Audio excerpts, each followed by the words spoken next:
Hi, I'm Renny Harlin, and I welcome you to scifi-universe.com.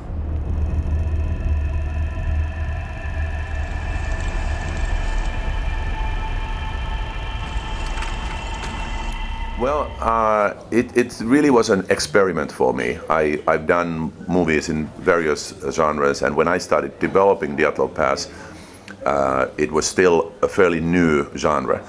But it took us a while to develop the screenplay and get the financing and put the movie together. So now that it's finally finished, it feels like there are too many found footage movies out there. But it was an experiment to see how to tell a story basically from one point of view, and what are the limitations and what are the added bonuses. And in that matter, it was just a very interesting experiment for me to do.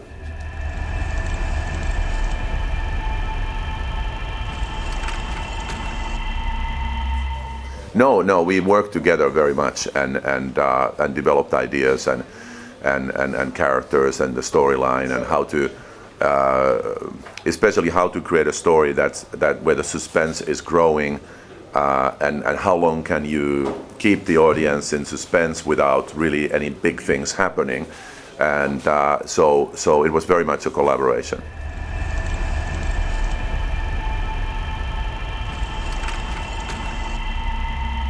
I think it was mostly details with the characters, bringing some humor into the story, figuring out how to give the information to the people of what happened in the 50s when the real events took place, how to add some powerful visuals into the movie. There's a avalanche sequence in the movie that wasn't originally there.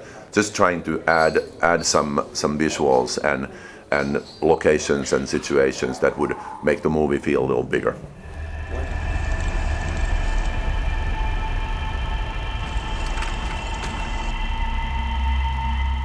Yeah, definitely. I mean, those are all my favorite movies, and I wanted to,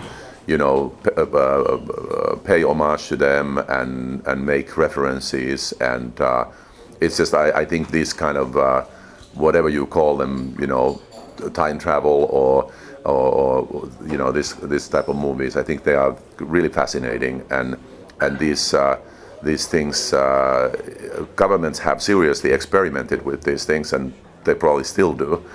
And I think it's just interesting to play with those ideas. And in this case, nobody really knows what happened in Dyatlov Pass in 1959. But anybody is free to come up with their own theory, and we came up with ours. 53 years ago, 9 people set up camp in the Ural Mountains in Russia. It had become known as the Dyatlov Pass incident. Are you scared? No. We're recreating a trip in which 9 people died. Yeah, what, like 50 years ago? Time to go. It's a test, Man against the elements. Guys, say hi from Ivdel!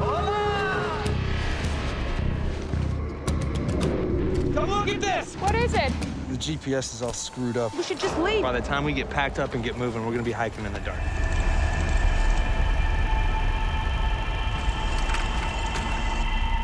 Yes, but I had the advantage of having made Cliffhanger, so I knew what the challenges are. And in this case, I really wanted to find some very beautiful and scary-looking locations. So we went all the way up north above the Arctic Circle in Russia into this little town called Kirovsk, which is a mining town. And a lot of the locations you couldn't even get there by car or truck. So we would have snowmobiles and snowcats, and we would get to these really sort of wild Arctic locations and shoot in 10 meters of snow and minus 30-degree temperatures. But I knew it from Cliffhanger that the key to shooting in those conditions is just dress really warm, so that you don't freeze to death, and be patient with the circumstances, which can change very quickly. You can have a sunny day that turns into a snowstorm, and one just kind of a practical thing about snow that I had learned was that it's very different from if you're shooting a movie on the street. You can say, okay, actors, let's rehearse. You walk to that street corner and you cross the street, and then you do this, and then come back here, blah, blah, and you rehearse, and then you shoot. in snow, if you say, okay, you're going to walk there, and then you're going to walk there, and then you do this and that, and blah, blah. Now the snow is full of footprints everywhere, so it doesn't look like you are on a mountain where nobody's ever been before. So you have to have a small army of people whose only job is to smooth out the snow and make it look like you haven't been there.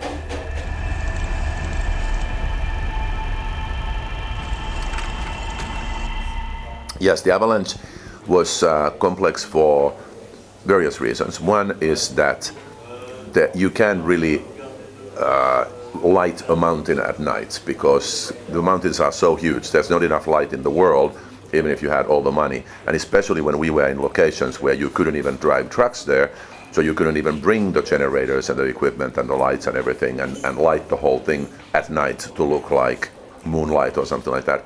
So we had to shoot the avalanche sequence in twilight, which is only about 20 minutes long. So every night, somewhere there, let's say 6 o'clock, 6:30 in the evening, it gets dark, and there's a period of time when it kind of looks like night, but it's not so dark that you can't see what's going on. But it is only about 20 minutes long, so you can't shoot a big sequence in one night. So we had to schedule it so that during the day we are shooting other scenes, and every night for 5 days we shoot avalanche for 20 minutes. So everything is ready, everything is rehearsed, and now we're going to shoot this part and action. In 20 minutes you try to shoot as much as possible, and then it's dark and you can't see anything anymore. So 5 nights we went 20 minutes at a time shooting the sequence, and we used, of course, real snow and fake snow, and then digital snow, and all kinds of tricks. There's the tents go blowing away and everything, and we hooked them up with wires and pulled them, and it was definitely a very complicated sequence, but I liked the sequence. It was fun to do, and in the end, with all the sound and everything, I think it's a pretty powerful sequence. Johnny, you prefer use the real aspect in ethics? I do, and my filmmaking career started before digital cinema was invented. So there was no CG when I was doing Die Hard 2 or Cliffhanger or Long Kiss Goodnight. There was no CG. You couldn't say like, oh, we'll just change it later on. We'll add snow. We'll put a building there. We'll whatever. It wasn't like that.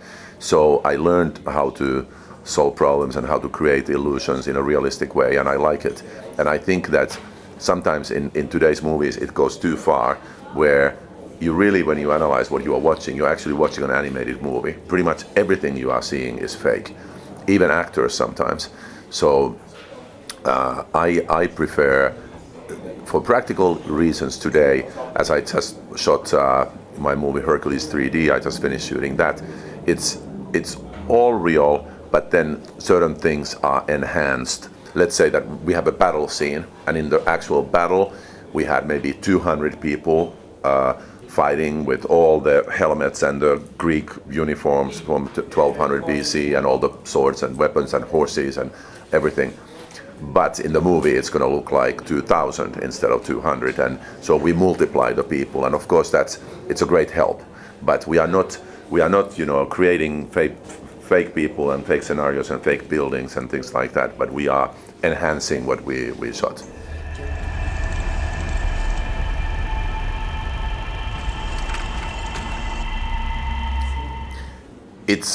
I am so excited to talk about Hercules because it really is my dream movie. It's kind of combining all the movies I grew up loving, and whether it was Spartacus or Ben-Hur or any of those incredible historical movies.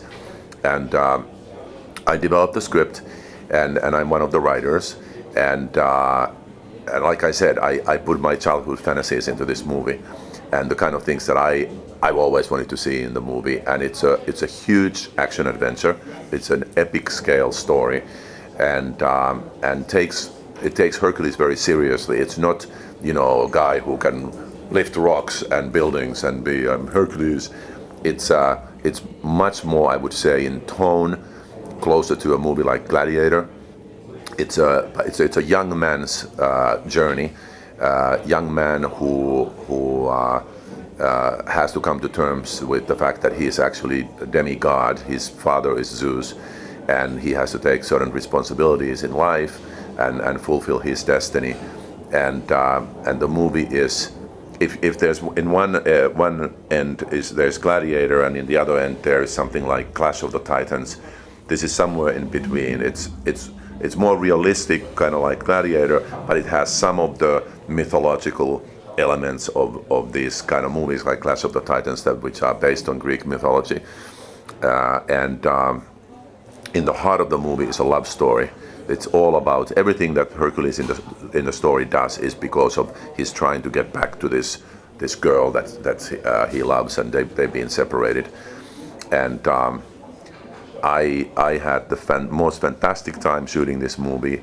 All the action and all the spectacle that I wanted to have in the movie is there, and it's just one of those times when everything sort of seemed to go perfectly. All the actors that I was able to find for the roles are just like they were born to play these parts. We had a great production designer, Luca Tranchino, who worked with Scorsese. He did Hugo, and great costume designer, Sonu Mishra, and the things they created, the sets, the costumes, everything, it's just beyond my wildest dreams. And now I just finished about 3 days ago, and now I'm taking about a week vacation, and then I'm going to Los Angeles, where we are editing the movie. The movie will come out early next year, probably in March. So we are in a huge rush to get the editing and everything done, but we've already edited many beautiful sequences, and I just want to predict that this is going to be a very big movie next year. Very big movie. People will see Hercules the way they've never seen him. I'm interested to see that. Yeah, and there's a. I'm going to make a prediction. I think I found a new star. The girl who plays the princess in the story, the girl that Hercules is in love with, is being played by a French actress. She's 21 years old. She has done only 2 movies before, nothing in America, and her name is Gaia Weiss. And I make a prediction that this time next year, there's nobody in the world who doesn't know the name Gaia. She's going to be a huge movie star.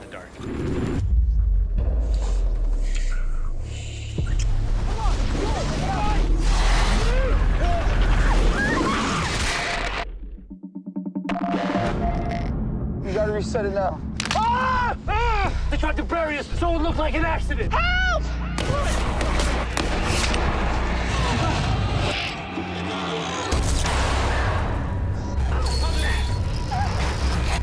Where'd he go?